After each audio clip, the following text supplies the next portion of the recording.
Parce que c'est en live Facebook. Hein? Je vais attendre une petite minute parce que Philippe fait une petite tournée. Une petite minute. Ça, c'est à peu près tout là où est-ce que le monde du test, ça va pas aller plus fort. Il faudrait qu'on se mette du tape par terre. Mais pour de vrai. Je veux dire, moi, quand je présente, je suis trop dans ma tête. Là, je ne pense pas jamais à regarder ça, mais je pense que les personnes qui sont bonnes seraient capables.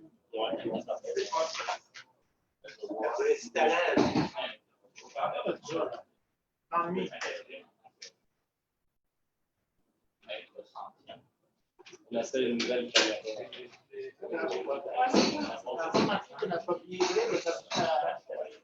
Ça, c'est la mère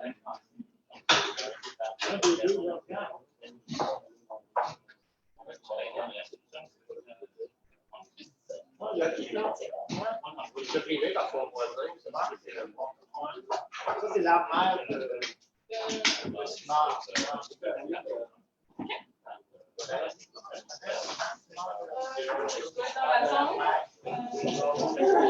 Donc, bonjour, merci à tous d'être venus en ce grand nombre ce midi pour venir écouter Tania Honda, qui est professeure à l'Université du Québec à Montréal.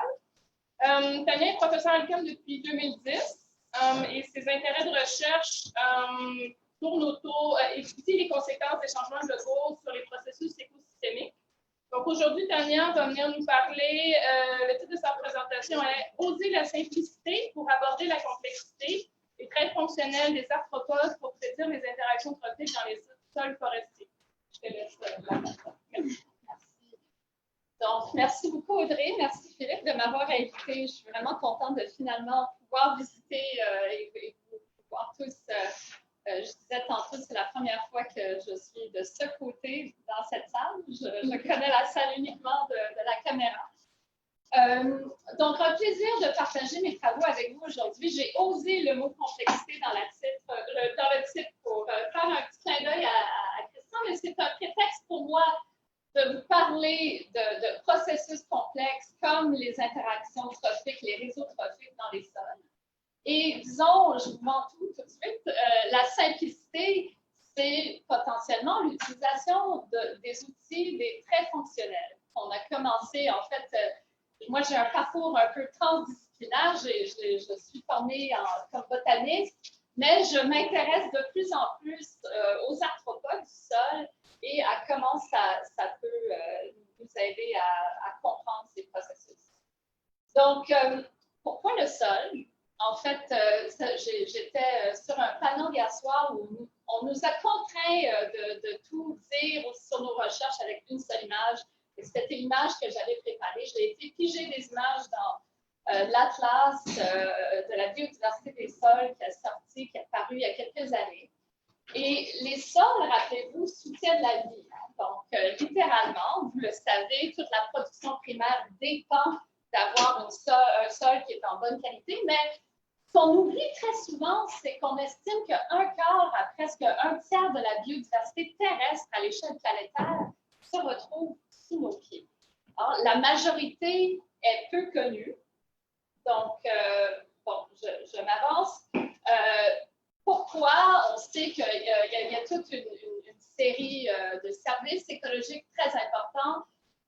Parlons évidemment de l'habitat pour toute cette biodiversité. On a évoqué substrat, nutrition pour les plantes.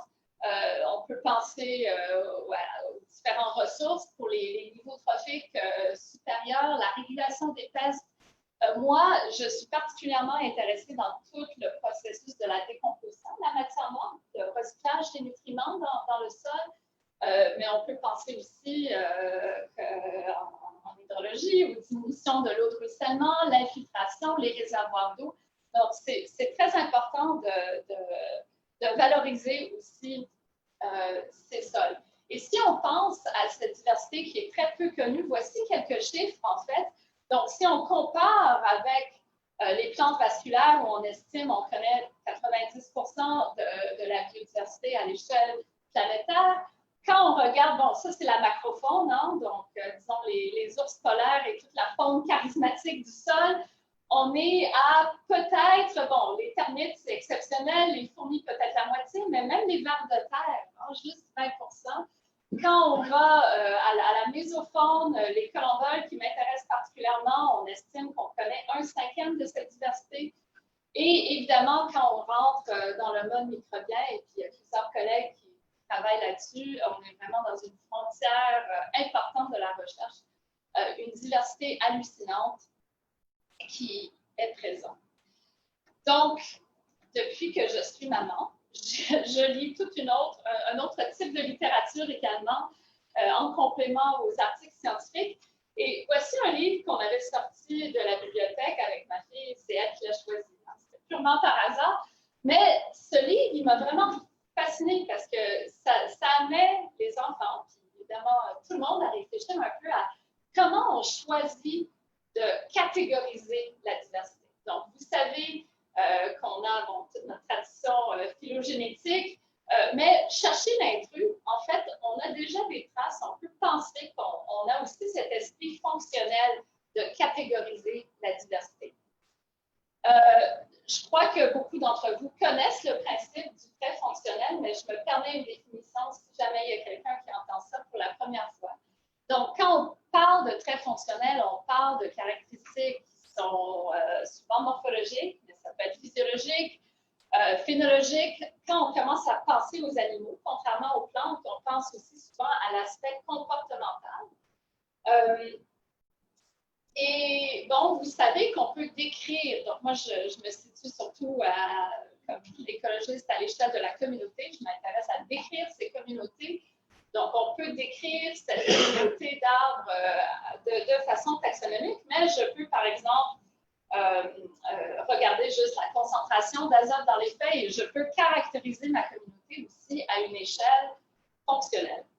Et tout ça dans le but souvent de répondre à deux types de questions. Et je dirais que c'est ces types de questions qu'on aborde dans mon équipe de recherche. Un, c'est par rapport à l'assemblage des communautés. Donc, est-ce qu'on peut identifier certains types de filtres et on parle, donc on a notre pool d'espèces régionales, on peut penser à des filtres soit abiotiques, des interactions biotiques, les filtres de dispersion, tous les autres événements stochastiques qui font qu'un organisme a la capacité de survivre avec ces différentes pressions dans l'environnement. Et on parle à ce moment-là des traits de réponse, et c'est le cas, par exemple, on jasait tantôt avec Benoît par rapport à la gestion forestière. On a un projet où on réfléchit, est-ce que la manière qu'on choisit de couper la forêt peut avoir une incidence sur la communauté qui est là. Donc, on ne regarde pas l'aspect fonctionnel avec toi, mais avec d'autres personnes dans le laboratoire, on s'est posé ce type de questions. Le complément, c'est évidemment, si j'ai une identité fonctionnelle, une communauté avec certains attributs fonctionnels, quelles sont les conséquences au niveau du fonctionnement de l'écosystème? Donc, quels sont les effets? Et je dirais que ce que je vais développer un petit peu plus avec vous dans la prochaine heure ou dans les prochaines 45 minutes, c'est plus à ce niveau-là des effets. Et peut-être la première, en fait, ce qui m'a amenée à m'intéresser dans les sols, je suis partie des arbres et des feuilles, des litières, mais je m'intéressais dans ce processus de décomposition et de voir est-ce qu'il y a certains traits, donc là on n'est pas encore dans les interactions, mais simplement est-ce qu'il y a certains traits, soit des consommateurs ou des ressources, qui nous aident à prédire la vitesse du processus de décomposition. Donc, on peut poser autrement la question, est-ce que la diversité ou la perte de la diversité fonctionnelle dans une communauté a des répercussions pour le recyclage des nutriments dans nos écosystèmes forestiers? Donc,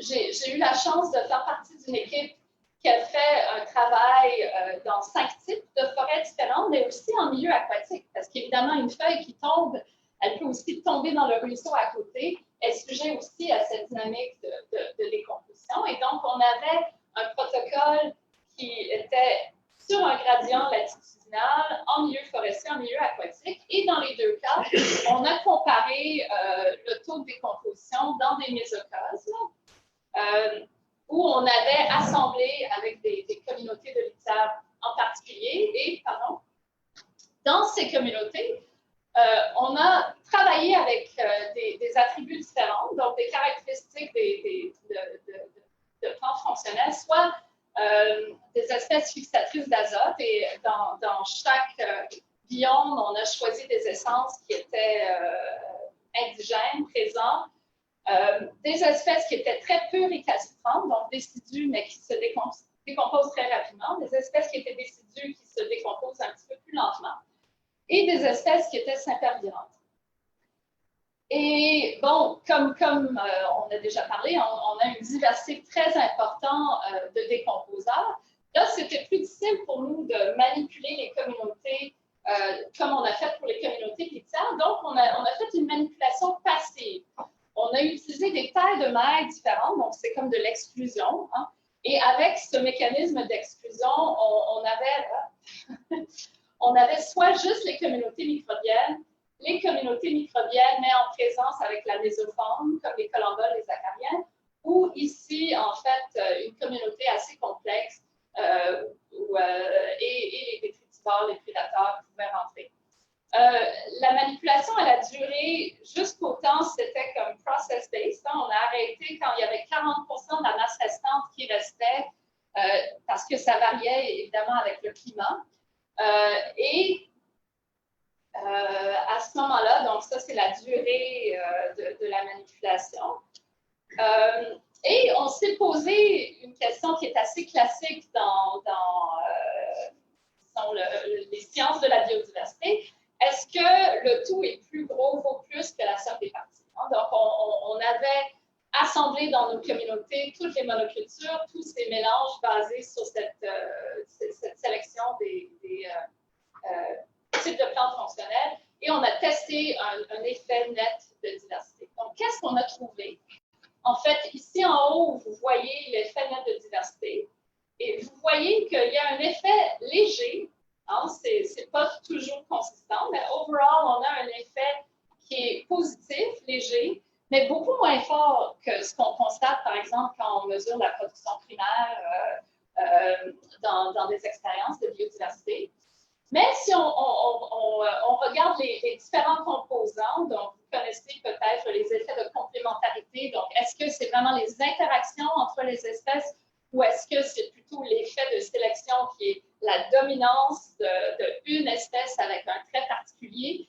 On voit que cet effet est vraiment dû à un effet de complémentarité. Donc, c'est des interactions entre les ressources qui font qu'on a cet effet net de diversité. Donc, un échantillon qui est assez large, hein, c'était 2250 microcosmes, 4800 échantillons qu'on a analysés directement pour le carbone et l'azote.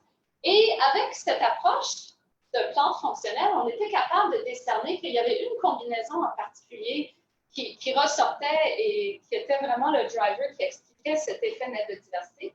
Et c'était quand on combinait une espèce fixatrice d'azote avec une espèce qui avait une source de carbone assez labile, donc peu récalcitrante. Et quand on mélange les deux, donc ça, c'est l'effet qu'on prédit de façon additive, hein, basée sur ce qu'on observe dans les monocultures.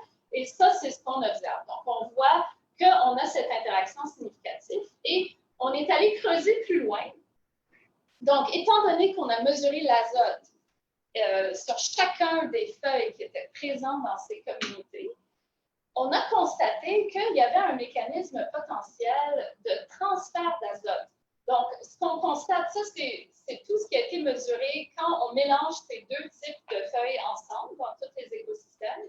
Et on constate ici que l'azote, ça, c'est l'effet net relatif basé à ce qu'on mesure dans une monoculture.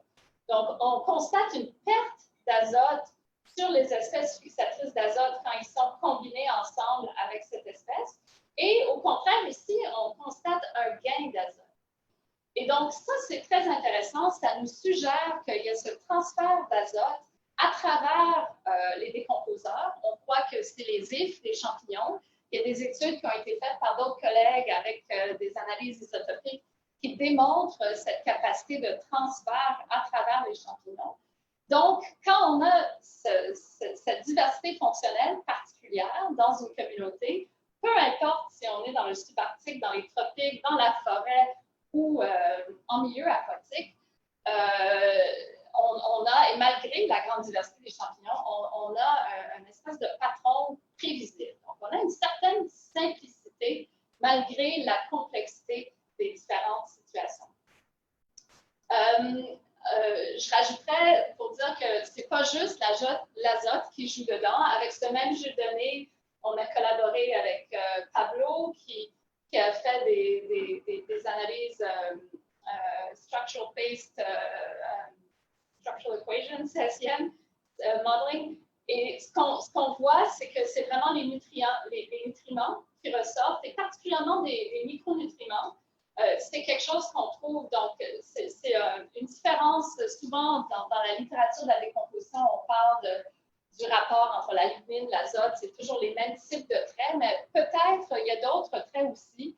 Et il y a de plus en plus d'études qui suggèrent que les micronutriments, qui peuvent être très importants d'ailleurs pour la faune en particulier, aussi associés à certains groupes de bactéries ou de champignons, peuvent aider à prédire ce processus. Et d'ailleurs, c'était le cas aussi. Je montre une petite photo de Nathalie pour Christian, qui a co-encadré une des premières étudiantes, en fait la première étudiante que j'ai encadrée à l'UQAM quand j'ai commencé il y a 10 ans. Elle a trouvé la même chose. Donc là, on a regardé la décomposition de racines dans une autre expérience de biodiversité en Sardinia avec des sols très argileux. Et là, ce qu'on a constaté, c'est que aussi encore, on a des micronutriments qui jouent un rôle important dans la prédiction du processus. Donc, ça, c'est le premier message. Et là, on réfléchit par rapport à la qualité ou les traits qui sont associés à la ressource. Mais pensons maintenant à des traits qui sont associés aux décomposeurs. Et bon, là, le trait dont on peut parler, c'est la taille du corps, parce qu'avec les mailles différentes qu'on a présentées, on a manipulé à un certain niveau la taille du corps. Et ici aussi, on voit que la taille du corps nous aide. Donc, quand ça c'est un effet net relatif à la taille de maille la plus petite. Mais avec la communauté la plus complexe, donc où on a la macrofaune qui est présente, on peut avoir en moyenne 11% d'accélération dans notre processus. Et évidemment, ça varie aussi en milieu tempéré. Cet effet où on est actuellement est beaucoup, beaucoup plus fort. Bon, ça, c'est en milieu aquatique, c'est aussi le cas en milieu terrestre. Donc, ça m'a amené à me réfléchir un petit peu plus davantage. Et ça, c'est une étude qui date d'un petit moment, mais c'était vraiment un point tournant et c'était ce qui va m'amener dans le prochain chapitre que je vous amène. C'était de réfléchir aux traits des arthropodes. Donc, avec cette étudiante, on avait regardé, est-ce que si on combine des mélanges de litières différentes et si on combine des détritivores qui sont assez différents, donc des mille-pattes et les escargots, j'avais inclus ça spécialement pour Angélique, elle ne pouvait pas venir. Est-ce que, et si on manipule aussi le stade de décomposition, donc on rentre aussi dans l'équation cet aspect temporel par rapport au processus qu'on étudie, comment ça peut jouer. Donc, on a créé encore une expérience de biodiversité où on a manipulé, on a créé ces communautés avec ces 4 espèces et toutes les combinaisons factorielles. On a aussi créé des communautés soit en présence juste du mille-pattes ou en présence juste de l'escargot ou avec les deux ensemble et avec des stades de litière différents, soit partiellement décomposés ou de la litière fragile. Et ce qu'on constate, et c'est vraiment cette interaction entre le mille-pattes et l'escargot qui me fascine ici, c'est qu'en absence de faune, bon, dans ces mélanges en particulier, on ne voit pas très bien le contraste, mais ce qu'on voit à gauche, c'est l'effet prédit, puis à droite, c'est l'effet observé. On voit qu'on a un effet de diversité qui est promu par la consommation de ce mille-pattes présent dans ce l'écosystème. Mais quand on rajoute l'escargot, cet effet il disparaît. Et donc, il y a une interaction négative. Pourquoi? Peut-être, je ne sais pas, c'est le mucus de l'escargot. Il y avait quelqu'un qui travaillait sur les limaces qui est présent? Non, elle n'est pas là aujourd'hui, non. Mais c'est ça. Donc, il peut avoir une interaction négative. Le complément, c'est que si on a de la litière qui est tout fraîche, qui vient de tomber de l'arbre, là, en présence de l'escargot, en fait, on a très peu de différence, très peu d'effets de diversité, mais quand on rajoute le mille-pattes, tout d'un coup, on a une plus grande différence. Et donc ici, on a émis l'hypothèse qu'il y avait une facilitation. Et ça, c'est fort possible parce que normalement, les mille-pattes ont très peu d'intérêt pour les litières qui viennent de tomber parce qu'ils sont plus coriaces, tandis qu'après qu'ils ont passé l'hiver à être lessivés, ils sont beaucoup plus appétants. Les pièces buccales, et c'est là où j'aimerais venir, sont faites de façon très différente. Donc, un escargot va racler à la surface de la feuille, tandis qu'un mille-pattes à des mandibules va manger ses feuilles. Et donc, on était laissé avec cet aspect, et puis j'étais devenue de plus en plus fascinée par la diversité des stratégies de pièces buccales. Donc, je vous montre quelques-unes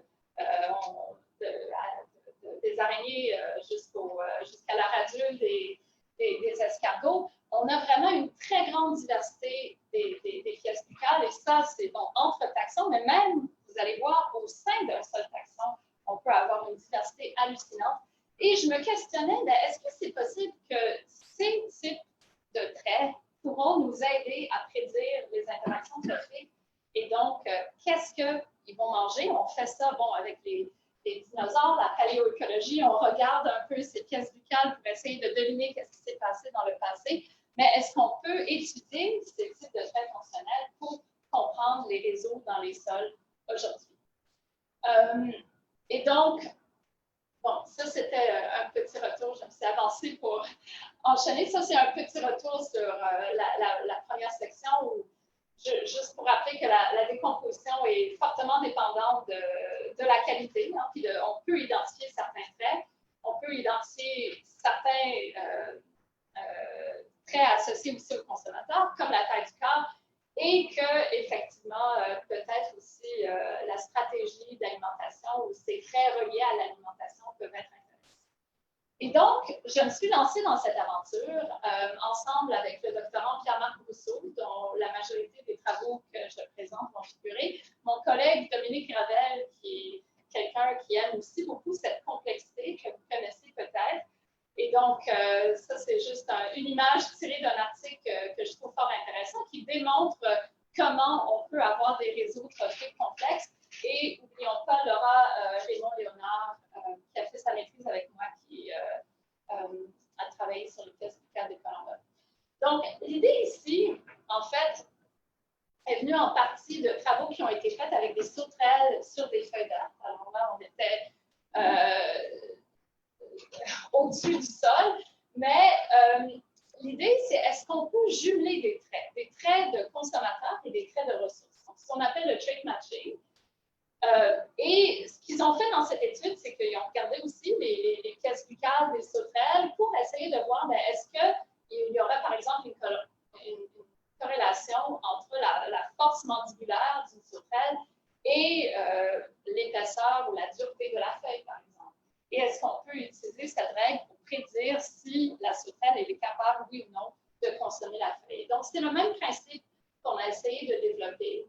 Et on a un article qui vient de sortir où ce que je vais vous montrer, qu'on démontre une covariation spatiale. Donc, on n'a pas mesuré cette interaction sur tous ces différents taxons, mais pour qu'une interaction ait lieu, il faut qu'au moins on a cette covariation entre les traits des consommateurs et les traits de ressources. C'est comme le premier prérequis, si on les voit ensemble dans l'espace, le potentiel d'interaction est là. Donc, ça, c'était notre première étape pour essayer de voir, OK, est-ce que ça pourrait être une piste?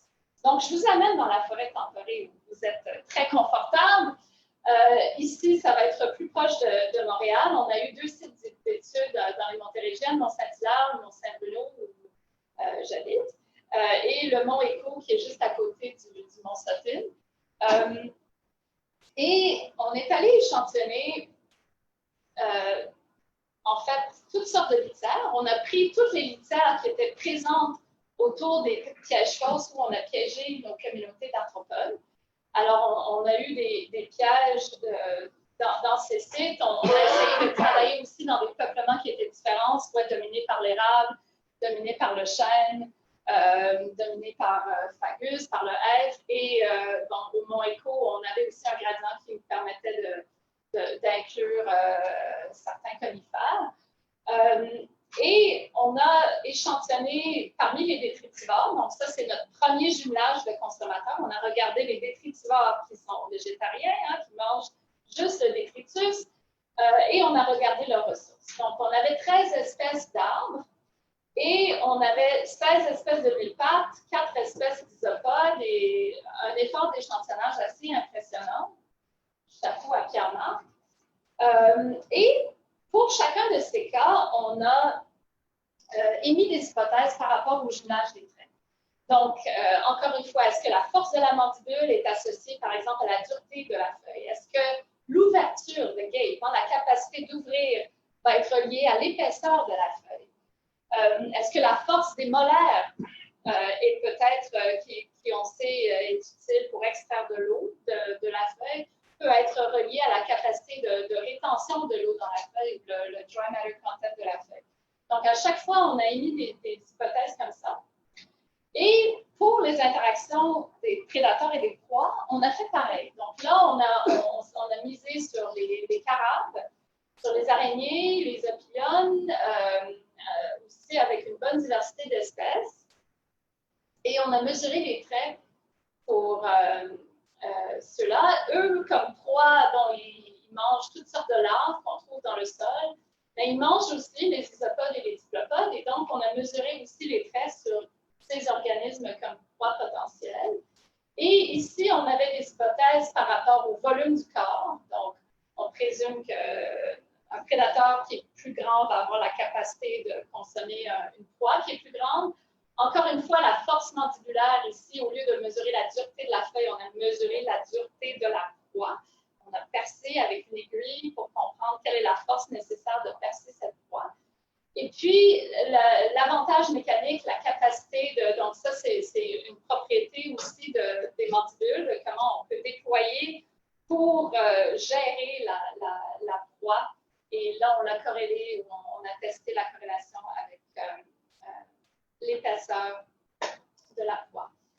Et à travers tout ça, on avait aussi des hypothèses par rapport à différents indices de diversité fonctionnelle. Donc, il y a l'hypothèse de concentration de ressources, que les traits qui sont le plus représentés sont plus associés aux métriques qu'on connaît comme étant le Community Weighted Means. Donc, si j'ai un certain trait qui est très dominant parmi les consommateurs, on peut avoir aussi, peut-être, on peut imaginer que le trait jumelé va être très abondant dans la communauté des ressources. Ou peut-être, cette différence, c'est peut-être plus la dispersion ou la diversité fonctionnelle, que si j'ai une très grande diversité de traits parmi les consommateurs, je vais avoir une diversité de traits de mes ressources. Donc, avec les traits qu'on a mesurés, vous allez voir, on a calculé ces indices pour voir si ça diffère. L'hypothèse alternative, c'est qu'en fait, peut-être qu'il y a plus un contrôle qui est top-down. Donc, dans cette réflexion antérieure, on se base toujours sur la ressource. C'est une réflexion très bottom-up. La réflexion alternative est peut-être une qui est top-down. Donc, qu'est-ce qu'on a trouvé? Eh bien, voici le tableau de synthèse. En fait, peut-être le premier message, c'est que quand on regarde vraiment l'identité fine des espèces, on a une meilleure capacité de mesurer la covariation des consommateurs et des ressources dans les deux cas. Donc, ce que vous voyez en haut, c'est les détritivores et la litière. Ce que vous voyez en bas, c'est les prédateurs et les proies. Cependant, les traits nous permettent quand même d'arriver à un estimé de 1/3 de cette covariation. On est en haut de 0.3. On peut, dans les interactions prédateur-proie, c'est même plus fort. On peut aller jusqu'à 0.44. Et donc, il y a de la variabilité, ce n'est pas toujours significatif.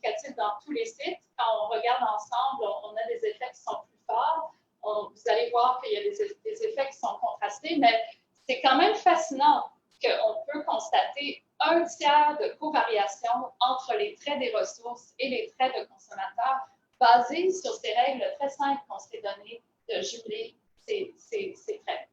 Et donc, pour venir sur le deuxième aspect du Community Weighted Mean, la dominance des traits versus le Functional Dispersion, ici, on ne voit aucune différence vraisemblablement. Donc, on n'arrive pas plus loin dans notre capacité de discerner si quel effet est plus dominant, mais cette covariation, elle est présente, et elle est présente non juste avec les prédateurs proies, mais aussi avec les détritivores et les litières. Donc, regardons peut-être quelques ordinations ensemble pour voir ça. Donc, ici, vous voyez sur tous les 3 sites, hein, vous voyez les sites qui sont obtenus et vous voyez la force. Donc, le jumelage, j'ai mis toujours dans la même couleur. Ça, c'est le trait du consommateur. Ça, c'est le trait de la ressource. Donc, on voit, c'est pas une corrélation qui est complètement serrée, c'est 1/3 de la variation, mais on voit que ça varie aussi. Donc, voici un exemple dans le site de Saint-Bruno où on a vraiment un pouvoir très fort de jumelage. Et le contraire, au Mont Écho, là, ça fonctionne beaucoup moins bien, mais on constate qu'en général, on voit cet effet d'environ 1/3 de covariation. Et pareil pour les prédateurs proies, ici, c'est la synthèse de tous les 3. Et vous voyez que les sites se différencient, mais que ce patron ressort. Donc, on a essayé d'utiliser cette approche avec un autre taxon, les collemboles qui sont beaucoup plus petits. Alors, Pierre-Marc, dans ses travaux, il s'est concentré sur la macrofaune, des prédateurs. On se pensait déjà un peu fou parce que c'est des organismes qui sont plus petits et j'aurais jamais eu cette idée, mais c'est Laura qui était au labo, puis elle regardait ce que Pierre-Marc faisait, elle a dit, mais pourquoi pas? Et étant botaniste et naïve, j'ai dit, ben, pourquoi pas? Et donc, on a tenté, et en fait, ça a été vraiment un exercice super intéressant parce que, et je dirais, il y a des gens plus fous que nous, parce que ça, c'est les protistes qui sont vraiment très petits. Et puis, ça, c'est une équipe en Suisse qui vient de publier des traits associés, disons, au pseudostome, les pièces buccales des protistes, mais encore dans cette optique d'essayer de prédire les interactions. Mais pour revenir au collemboles, en fait, avant le travail que Laura a fait, la catégorisation des pièces buccales était très grossière. Hein? Il y avait 2 familles. Il y avait les piercing sucking mouth parts, hein, donc les perceurs suceurs.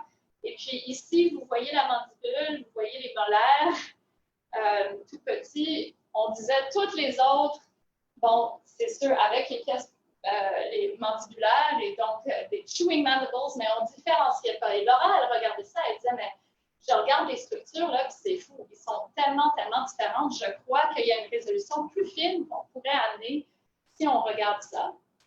Et on pourrait peut-être, de la même façon qu'on a utilisé ces traits morphométriques pour calculer la force, je ne vous ai pas montré les détails, mais je vous le montre ici un petit peu. On peut mesurer des aspects morphométriques, bon, comme la longueur de la mandibule, l'avantage mécanique. Bon, c'est des ratios entre des parties différentes, donc la longueur maximale et puis la partie ici. Je ne détaille pas tous, mais l'idée, pour chacune, elle avait une hypothèse associée à comment ça bouge. Et puis, elle est allée aussi dans la littérature des sauterelles et de tout ce que Pierre-Marc a fait sur les autres arthropodes pour réfléchir un peu au fonctionnement, en fait, biomécanique de la mandibule. Et donc, ça, c'était un premier test. Il y avait beaucoup de gens qui disaient, oui, mais on n'a pas besoin d'utiliser l'approche fonctionnelle, on a la phylogénie. Et puis, elle explique déjà très bien les interactions. Mais si on regarde ici, elle a coloré en utilisant les grands ordres. Et puis, si vous voyez tout ce qui est, disons, rouge, orange, jaune, c'est un ordre. Tout ce qui est bleu, c'est un autre. Et puis, tout ce qui est vert, c'est le 3e. Donc, c'est les 3 grands ordres de collemboles. Et en fait, vous constatez, quand on regarde ce cluster des différents, disons, groupes fonctionnels des mandibules, des collemboles, les ordres, les couleurs sont partout. Donc, ça ne corrèle pas du tout bien avec la phylogénie. On a vraiment, à l'intérieur de chaque ordre, une grande diversité dans ces structures de pièces buccales. Et donc, elle a regardé aussi s'il y avait des associations entre les groupes et puis les différents traits. Et voici le même type d'analyse que je vous ai montré comme avec les données de Pierre-Marc. Là, je n'ai pas mis les flèches en couleur, mais il s'agit de ces analyses de co-inertie. On fait une ordination de tous les traits de ressources, une ordination de tous les traits des consommateurs et on essaie de voir est-ce qu'il existe cette covariation entre les traits des consommateurs et des ressources. Et on voit que dans certains, en fait, je vous montre le tableau, ça va être plus facile, on voit qu'on arrive encore à peu près, c'est toujours un tiers, là, ici c'est un petit peu plus grand, mais on est dans des eaux semblables. Un tiers de cette covariation est potentielle. Cependant, ce qui est intéressant dans son étude, c'est que, vous notez aussi, elle avait échantillonné ces colomboles dans le site de Hayden, c'est que ce n'était pas la même situation selon le site. Donc, Pierre-Marc a montré ça aussi. Dans son cas, c'est carrément pas significatif. Et ce qu'on constate, c'est que c'est beaucoup plus sec dans ce site qu'à Eau-Claire, dans l'autre site. Et ça se peut que les colomboles profitent d'autres types de ressources. Donc, nous, on a mesuré les ressources de litière, mais on sait que les colomboles dépendent aussi beaucoup des racines. Et ça se peut que dans un contexte différent, ils sont en train d'utiliser des ressources différentes. Quand c'est plus sec, ils restent à la surface, peut-être en dessous de la litière. En tout cas, tout ça, ça reste à valider, mais on a une variation interspécifique. Ce qui nous amène à, donc c'est bien beau de parler de cette covariation, mais est-ce que l'interaction peut exister vraiment? Est-ce qu'on peut utiliser les traits pour prédire ces interactions? Et donc, ce qu'on a fait avec Pierre-Marc, c'est une étude, moi j'appelle ça les expériences gladiateurs. On est en train de mettre le prédateur et le proie dans un aréna qui ressemble, j'avance là, mais ça ressemble, c'est très simple, hein, et puis on essaie d'observer est-ce que l'interaction va avoir lieu. Donc, ce qu'on a fait avec lui, c'est que là, on s'est concentré uniquement sur les carabes. Encore une fois, on s'est doté d'hypothèses de jumelage de traits entre les consommateurs et les ressources. Donc, c'était la longueur du corps, la force mandibulaire, la dureté de la cuticule, l'aperture, l'ouverture de la mandibule, le body width, l'épaisseur de la proie. Et pendant 48 heures, on a procédé, pour une durée de 48 heures, on a donné 48 heures pour le prédateur de tuer la proie, ils n'avaient rien d'autre à manger. On a testé 475 interactions différentes. Hein. Donc, ça avec une vingtaine d'espèces de carabes et 115 espèces de proies. On a vraiment misé sur une diversité. Bon, ça c'est des carabes. Ici, on a triché un petit peu, on est sorti de la forêt parce qu'on voulait maximiser vraiment la diversité des traits. Donc, la majorité des espèces se retrouvent dans la forêt, mais on est allé chercher quelques extrêmes pour tester ce principe de jumelage. Et les proies étaient aussi très diversifiées. Et donc, ça nous permet de construire une espèce de matrice d'interaction réelle.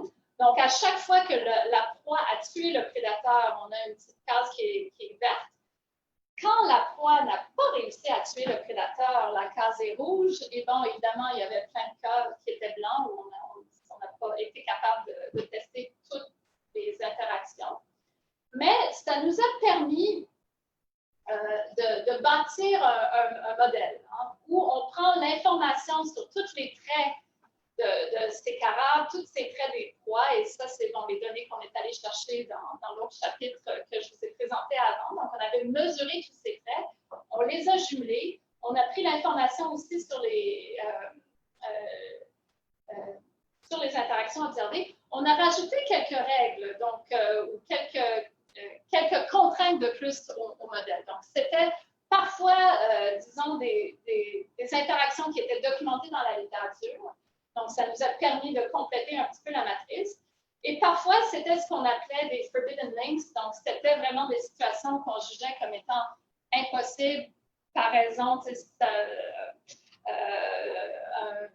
des extrêmes avec la taille du corps, que ce serait impossible qu'ils sont capables de s'entretuer. Et on a ajouté aussi une certaine information phylogénétique pour enlever ou rajouter aussi tous les traits qu'on n'a pas pris en compte.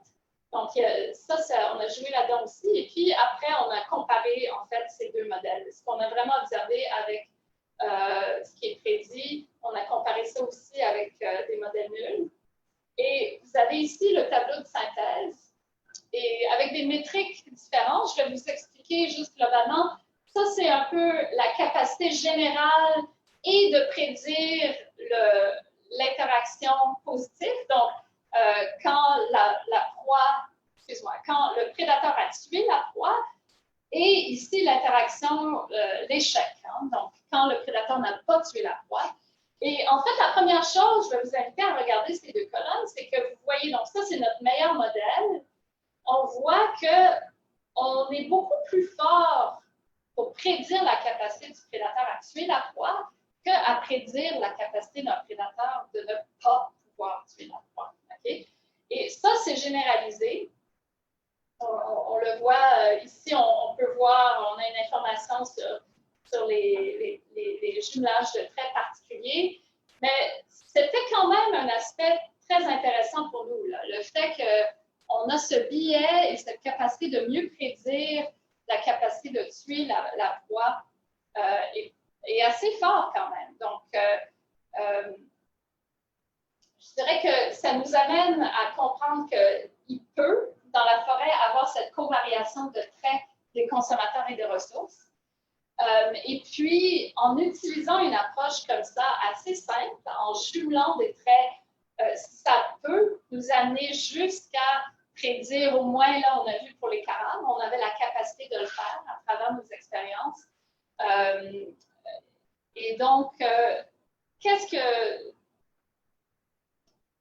ça nous amène où? Donc, ici, je vous montre une exception. Donc, on a parlé des différences dans la taille de corps, mais ici, je vous montre un imiteur, on appelle ça les assassin bugs. Ils sont spécialisés sur les mille pattes et ils ont la capacité, en fait, de les tuer avec des poisons. Ils les paralysent, ils ont la capacité de sucer tous les intérieurs par la suite. Et donc, ce qu'on ne prend pas en compte avec le type de modèle qu'on a bâti actuellement, c'est toutes les défenses ou les exceptions, en fait. Et puis, un travail que je suis en train de mener actuellement avec plusieurs collègues, c'est de mener cette réflexion sur les traits antiprédateurs pour améliorer notre capacité à prédire peut-être le non-succès de l'interaction, qui était la faiblesse dans notre modèle.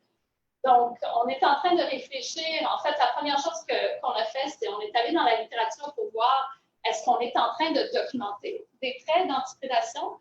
Et puis, le premier constat, c'est que, comme je soupçonnais, c'est qu'on a un certain biais. On s'intéresse beaucoup toujours dans la capacité, puis on peut faire des analyses sociologiques, qu'est-ce que ça dit notre société, mais de la capacité du prédateur de tuer la proie, mais tout le côté défense, on pense un peu moins. Hein? Donc, si je regarde dans la littérature, ici, on voit les traits reliés à l'alimentation. Ici, on voit les traits d'antiprédation. Ça, c'est sur 20 ans de revue de littérature. On est allé regarder aussi dans les bases de données. Donc, ça, c'est une base de données sur les traits des invertébrés des sols qui est menée par des collègues en France. Ici, on voit, bon, moins d'écart. Ça, c'est une base de données dont je vais vous glisser peut-être un petit mot dans quelques minutes que je mène ensemble avec notre collègue Isabelle Aubin au Service canadien des forêts et Angélique, qui est impliquée aussi là-dedans, où on a commencé à documenter tous les traits des arthropodes ou des invertébrés au Canada. On constate qu'il y a un certain biais. Donc, bon, ça, c'est biaisé, évidemment, parce qu'il y a beaucoup de traits qui viennent de mon labo, puis comme je l'ai dit, on n'était pas en train de mesurer les traits d'antiprédation, mais ce qu'on voit dans la littérature, c'est quand même frappant. Et en fait, on constate, il y a eu d'autres collègues aussi qui ont publié dernièrement, que souvent les techniques pour regarder ces interactions prédateur-proie portent sur le point de vue des prédateurs. Et on peut penser à, quand on pense à un événement de prédation, une interaction entre un prédateur-proie, donc il faut que le prédateur soit capable de détecter sa proie. Après ça, il y a la capacité d'attaque et la capacité de consommation, mais à chaque étape, il y a aussi la possibilité d'évoluer les défenses, hein, où on peut éviter, où on peut s'échapper, où on peut carrément utiliser des défenses chimiques, physiques pour s'en sortir. Donc, on est en train de proposer des protocoles afin de pouvoir standardiser et on a choisi 6 types de faits d'antiprédation qu'on a repérés. Donc, bon, c'est crypsis, hein, le camouflage. Donc, ça, c'est un cas, je vous illustre rapidement ces différents traits. Bon, la capacité warning signals, approximatisme, donc on a la bioluminescence, c'est l'organisme qui s'affiche en disant « je suis dangereux hein, méfiez-vous de moi », peu importe si c'est vrai ou pas vrai. La capacité de sécrétion, donc ça, c'est quelque chose qu'on voit souvent dans les mille-pattes. Hein, ils ont la capacité de sécréter des substances pour se défendre. Le mucus, donc pour ceux qui s'intéressent aux escargots. La capacité de jouer le mort, hein, ou de se rouler dans une petite boule, vous avez peut-être déjà vu ça. Et l'autotomie, hein, par exemple, les vers de terre qui lâchent carrément un morceau, mais ils ont la capacité de régénérer le morceau suite à un conflit. Et donc, les principes sont assez simples. C'est comme les handbooks de protocole qu'on a pour les plantes, mais ici, c'est vraiment pour regarder ces traits d'antiprédation où on essaie de comparer l'interaction dans un contexte où la défense est soit enlevée ou peut-être avec des proies sentinelles, où on est capable de créer cette situation, encore une fois, dans un contexte standardisé, où on observe, alors ici, c'est un exemple, par exemple, pour le camouflage, on pourrait penser à faire ça dans un contexte où le camouflage est peu utile et où peut-être c'est un petit peu plus utile. Donc, c'est de manipuler le système comme ça. Et donc, voilà, le message ici, c'est que les traits d'articulation sont beaucoup moins étudiés. Peut-être que ça serait intéressant de le faire et puis on espère proposer des outils pour le permettre. Je pense que je vais sauter là-dessus. C'était des petites réflexions par rapport à l'approche fonctionnelle. Mais je vais juste clore avec un mot sur cette base de données. Donc, sachez que c'est quelque chose qui existe et si jamais il y a des gens qui travaillent avec les invertébrés et qui ont un intérêt soit d'utiliser des données ou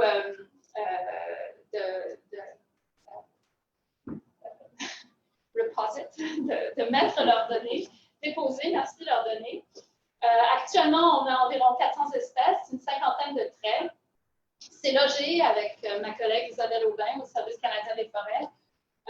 Et dont le principe avec le module de littérature, c'est que comme elle utilise pour topic, s'il y a quelqu'un qui a envie de prendre des données, on demande un petit effort pour aider à complémenter puis enrichir la base de données, tandis que pour le module empirique, c'est plus ce principe de TDT où on met les gens ensemble et puis on laisse les chercheurs négocier les modalités. Mais les métadonnées sont logées là pour que les gens sachent que ça existe. Voilà.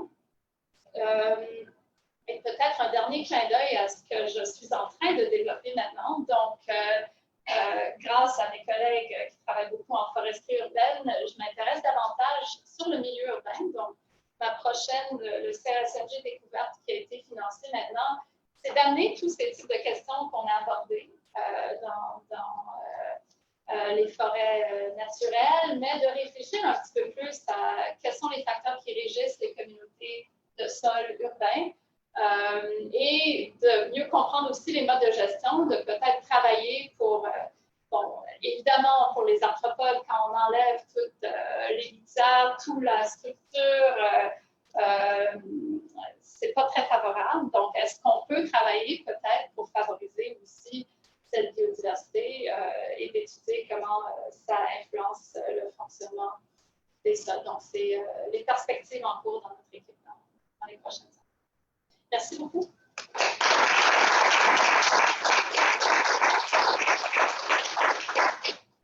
On va se faire des questions. Tania, c'est super. Il y a une partie que je n'ai pas bien compris, c'est quand on parle de covariation spatiale. Je n'ai pas compris le spatial. Est-ce que c'est de l'autocorrélation spatiale? Excuse-moi si je n'ai pas bien expliqué. Je me tente encore, en fait, spatial dans le sens qu'on a échantillonné physiquement dans le même endroit. Donc, quand je parle de covariation spatiale, c'est est-ce que de la litière avec un trait spécifique est à côté d'un consommateur avec un trait spécifique dans un lieu donné. Donc, en fait, c'est temporel aussi dans le sens qu'au moment qu'on les a échantillonnés, ils étaient ensemble. Mais étant donné qu'on n'a pas regardé beaucoup de... On a eu une réplication dans des sites différents, mais pas dans le temps. Donc, c'est pour ça que je parlais d'une covariation spatiale. Puis, au niveau des analyses, en fait, l'idée, on utilise les techniques d'ordination, hein, où on peut faire, par exemple, un ACP sur tous les traits de la même façon qu'on les fait pour nos espèces. Hein. Donc, on fait une ordination sur les traits de ressources, on fait une ordination pour les traits de consommateurs, et après ça, on fait ce qu'on appelle les analyses de coinertie, et puis dans ce cas, c'était les procrustes, où on crée une contrainte. Et là, on regarde à quel point est-ce qu'il peut avoir une covariation entre cette variation des traits de ressources et cette variation des traits de consommateurs. Est-ce que ça répond? Oui, parfait. Oui. Je sais qu'il y a beaucoup d'études qui ont été faites pour démontrer les bienfaits des arbres au milieu urbain, en bénéfice de la santé humaine. Est-ce que tu peux imaginer des bénéfices des micro-arthropodes dans les forêts urbaines pour les communautés humaines, autres que par leur impact sur les arbres ou les communautés végétales? Mais en fait, c'est une excellente question. Puis je ne connais pas encore la réponse. Je dirais que la littérature sur les sols urbains, elle n'est pas non existante, mais elle est mince. Bon, je dirais, on parle souvent d'hydrologie. Hein. Déjà, d'avoir des surfaces internalisées, il y a des services écologiques associés à ça. Puis ça empêche aussi. Mais toute la structure du sol, si j'ai plus de vie, j'ai souvent aussi une structure de sol qui est différente. Bon, on pense aux vers de terre, mais on pense qu'ils sont non indigènes aussi. Hein. Mais d'autres arthropodes aussi qui créent cette structure de l'agrégation qui influence la capacité d'infiltration des eaux. Puis je pense de regarder, ça m'intéresserait beaucoup. D'ailleurs, j'ai eu une réunion hier avec Alain Paquette. On est en train de planifier cet été sur la parcelle permanente qu'on a installée autour de l'UQAM où Alain a documenté les arbres urbains. J'ai commencé l'été dernier à échantillonner les sols. Et cet été, je compte aller de façon beaucoup plus systématique. Et ça serait très intéressant de regarder la relation entre les arbres, peut-être même les racines, parce que je pense qu'il y a beaucoup d'enjeux avec les racines en milieu urbain, et comment ça change selon les types de communautés qui sont présents dans le sol. Et de mesurer aussi les services, je pense que ça serait intéressant. Toute la séquestration de carbone qui est dans iTree, on néglige tout ce qui est antidateur. C'est toutes des équations qui sont basées sur ce qui est au-dessus de la Terre. Une Christine qui avait une petite question? Une question un peu plus pratique, peut-être, comme forestier. Merci, c'est excellent, c'est fascinant. Il faut écouter ces choses-là parce qu'on les oublie, hein, ces créatures-là dans le sol.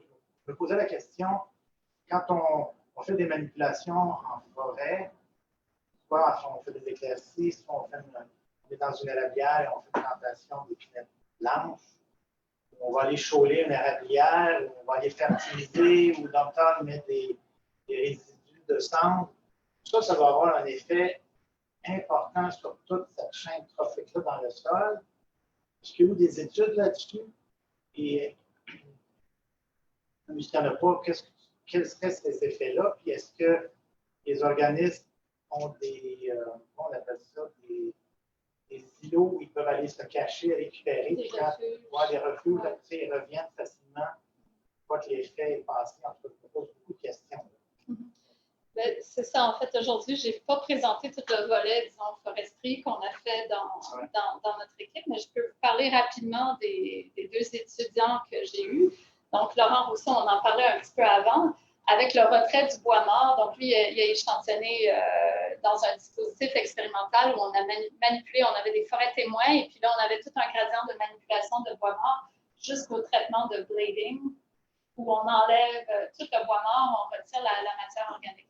Et ce qu'on a vu avec la mésofaune, donc il a regardé les collemboles, les oribades, c'est qu'il y avait la plus grande différence, c'est d'avoir la couche mucinale. Donc là, c'est plus en forêt boréale, mais c'est très important là. Et puis d'ailleurs, en ville, super intéressant sur le bord de.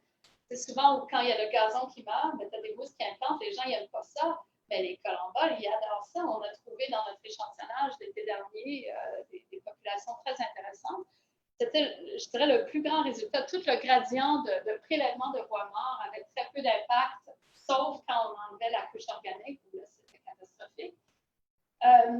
Ça, c'était l'étude de Laurent. L'étude de Laurent, elle a échantillonné dans IDENT, où là, elle s'est posé la question par rapport aux essences indigènes ou non indigènes. Donc, je vous ai montré les 12 arbres de IDENT au début. Hein. Et là, ce qui est intéressant, c'est que c'est vraiment la qualité de la litière qui importe. Donc, le fait qu'il y avait 6 essences qui étaient non indigènes n'avait aucun impact sur la structure de la communauté. Alors, qu'on choisit de planter, ça, c'est un argument intéressant. Si on veut favoriser, par exemple, des essences non indigènes, vraiment miser sur une approche fonctionnelle, on peut dire, eh bien, ce qui est important, c'est la qualité. Mais c'est sûr qu'il y a des grands processus. Une des choses qui me... j'espère avoir défendu l'importance de la faune, mais ce qui m'impressionne, c'est qu'à l'échelle mondiale, quand on fait tous les grands modèles de cycles biogéochimiques, etc., très souvent, on se base sur des estimés qui sont uniquement basés sur la décomposition microbienne, qui n'ont même pas mesuré. Là, on a cette grande mode du T-bag index, où on prend le Lipton T-bag avec du rooibos et du thé vert. La faune n'a pas accès, et c'est clair que les estimés sont ça peut être très intéressant comme standard, mais ça ne reflète aucunement le fonctionnement. Puis je pense que ça, c'est important aussi quand on réfléchit au mode de gestion et les différents modèles de foresterie. Est-ce qu'on est en train de discuter? C'est d'inclure, de s'assurer que les estimés incluent les faits d'affaires. Est-ce qu'il y avait un... Oui. Alors, je ne sais pas si je vais simplifier trop quelque chose de complexe pour reprendre un peu de temps, mais plus on trouvera d'exemples, est-ce qu'on peut dire que plus on trouvera d'exemples où il y a convergence dans les traits entre les niveaux trophiques, plus on va s'éloigner de théorie neutre et plus on va revenir aux théories basées sur le concept de niche? Oh, grosse question. Peut-être. En 2 mots.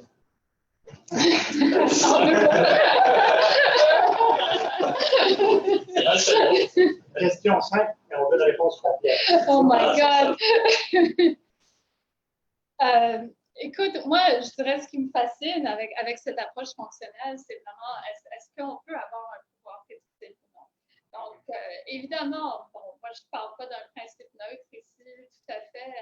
On pense, bon, c'est l'hypothèse alternative, hein? Mais je pense que cette idée d'essayer de jumeler les traits, c'est de réfléchir à ce que... Et c'est aussi une vision qui est très bottom-up. Je l'avoue, et on était conscient de ça, sauf ce qui nous fascine, c'est qu'il semble que peut-être qu'il y a quelque chose, parce qu'on a quand même une grande diversité de taxons qu'on a regardés, là, les araignées, les millepattes, les isopodes, les collemboles. Donc, on semble voir qu'il y a une certaine covariation. En fait, le côté appliqué de la chose pour faire un suivi sur la question de Christian, c'est que plus on va avoir d'exemples comme ça, il me semble que on pourrait faire face avec les changements qu'on apporte nous-mêmes dans les écosystèmes, avec les changements climatiques. Si on perd, justement, à cause de cette approche de bottom-up, de premier niveau, ouais. Ben, c'est un effet de cascade écologique incroyable sur tout le système, parce que c'est tout le reste des niveaux trophiques qui dégringolent. Et c'est dans ce sens-là que par rapport à une théorie neutre, l'abondance d'exemples où il y a des interactions de ce genre-là, comme tu le démontres, devrait nous apporter à être un peu plus précautionneux sur ce qu'on fait encore plus. Parce que les choses vont peut-être pas se réorganiser simplement, ou en tout cas d'une manière où la productivité est similaire à ce qui est penses qu'il y aurait des effets de cascade écologique par rapport à tes observations? C'est encore une grosse question. C'est possible, mais je ne pourrais pas me prononcer, en fait, parce qu'on n'a pas vraiment testé des effets de cascade. Mais c'est des pistes intéressantes de réflexion. Je pense que oui. Puis, je pense une des choses qu'on voit, en fait, si je pense au milieu urbain, à 2 études récentes qui ont sorti, une des choses qu'on voit en milieu urbain, parmi les communautés des invertébrés, il y avait une étude qui a regardé et en milieu terrestre, mais aussi dans les milieux aquatiques urbains. Et on constate que tout est en train de devenir plus petit. Et il y avait 2 grandes publications là, qui ont sorti toutes dans Body Size, OK? Est-ce que ça veut dire quelque chose? Peut-être, si on pense à ces types d'interactions, si je suis plus petit, peut-être j'ai des mandibules qui sont moins fortes, puis ça me permet d'utiliser moins de ressources. Et donc, toute cette résilience peut être impactée. Mais ça, c'est un constat. Avec le filtre urbain, les invertébrés, et en milieu aquatique et en milieu terrestre, sont en train de devenir plus petits.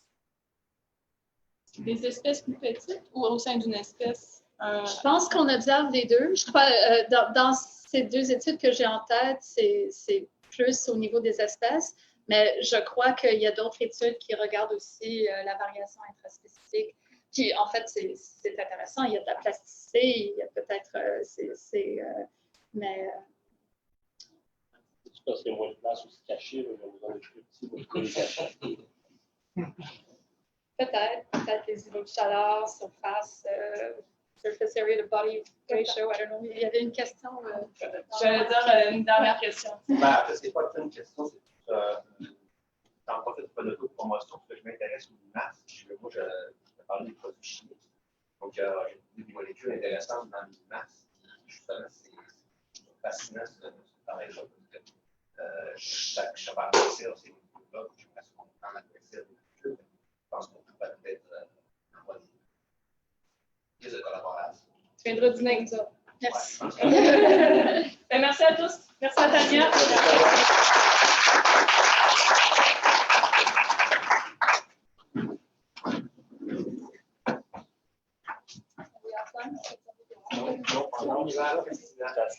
Est-ce qu'on a fait le collant dans nos maisons? Ils ont besoin de ça, là. Des acariens dans tes sourcils. Oui, il y a des acariens très petits, mais des collants bas, il faut du sol. Il y a 30% de la poussière chez vous, c'est quoi? J'avais eu un scorpion chez toi. Sur la neige, tu les as vus en sûrement. Quand il y a des journées à la surface, C'est pseudo. Tu manges pour vrai? Les taches noires. je vais toujours venir. Si on les voit chaque année. Ah non, Vous mangez ici? Ah, ok. ce ton-là. Ah, j'ai déjà mangé. Tu peux venir à un café. C'est pas une question. Ouais, je pense que je vais t'envoyer des questions plus simples parce que c'est comme avec avec un édition de. Mais je n'ai rien pour ajouter ça. Non, mais il y a aussi Samuel, on travaille sur Je ne l'ai pas vu, il était caché. les L'affaire.